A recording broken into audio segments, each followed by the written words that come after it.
बिस्मिल्लाहिर्रहमानिर्रहीम। आज असम्बली में नए लीडर ऑफ द हाउस के इलेक्शन का शेड्यूल जारी किया गया और अनफॉर्चुनेटली जो चीज़ें हमारे सामने आई हैं वो ये कि जिस तरीके से इस प्रोसेस को डिले करने की कोशिश की जा रही है और उसके पीछे की जो नीयत है वो और उसकी बुनियादी वजह ये है कि पीटीआई की वाज़ेह अक्सरियत इस वक्त बैठी हुई है और वो अपनी पार्टी के साथ जुड़ी हुई है। राजा आज़म खान जो पाकिस्तान तहरीक इंसाफ के नॉमिनेटेड हैं उनको वोट करने के लिए, तो कभी बॉम्ब थ्रेट से असम्बली को खाली करवाने की कोशिश की जा रही ताकि कोर्ट से स्टे किया जाए और वो भी एक स्पीडी हमें खबर आ रही है कि मिलने लगा और फिर उसके बाद ताकि ये प्रोसेस डिले हो जाए हफ्ते का और उस हफ्ते के बीच का जो प्लान हमें इस वक्त पता चला है कि सबसे पहले मेंबर्स को ब्रेक किया जाएगा, परचेज करने की कोशिश की जाएगी। गिलगित बल्तिस्तान के मेंबर्स अल्हम्दुलिल्लाह तगड़े हैं, अगर इस कोशिश में वो नाकाम हो जाएंगे तो फिर मेंबर्स की गिरफ्तारियां मुझ समेत कि मैं पाकिस्तान तहरीक इंसाफ का प्रेसिडेंट हूं तो कोई लीडरशिप ना रहे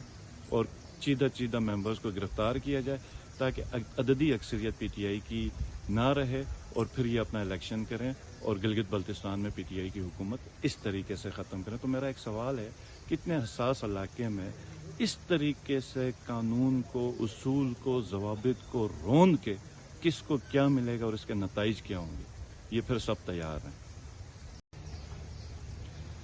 बिस्मिल्लाहिर्रहमानिर्रहीम। आज असम्बली में नए लीडर ऑफ द हाउस के इलेक्शन का शेड्यूल जारी किया गया और अनफॉर्चुनेटली जो चीज़ें हमारे सामने आई हैं वो ये कि जिस तरीके से इस प्रोसेस को डिले करने की कोशिश की जा रही है और उसके पीछे की जो नीयत है वो और उसकी बुनियादी वजह ये है कि पीटीआई की वाज़ेह अक्सरियत इस वक्त बैठी हुई है और वो अपनी पार्टी के साथ जुड़ी हुई है। राजा आज़म खान जो पाकिस्तान तहरीक इंसाफ के नॉमिनेटेड हैं उनको वोट करने के लिए, तो कभी बॉम्ब थ्रेट से असम्बली को खाली करवाने की कोशिश की जा रही ताकि कोर्ट से स्टे किया जाए और वो भी एक स्पीडी हमें खबर आ रही है कि मिलने लगा और फिर उसके बाद ताकि ये प्रोसेस डिले हो जाए हफ्ते का और उस हफ्ते के बीच का जो प्लान हमें इस वक्त पता चला है कि सबसे पहले मेंबर्स को ब्रेक किया जाएगा, परचेज करने की कोशिश की जाएगी। गिलगित बल्तिस्तान के मेंबर्स अल्हम्दुलिल्लाह तगड़े हैं, अगर इस कोशिश में वो नाकाम हो जाएंगे तो फिर मेंबर्स की गिरफ्तारियां मुझ समेत कि मैं पाकिस्तान तहरीक इंसाफ का प्रेसिडेंट हूं तो कोई लीडरशिप ना रहे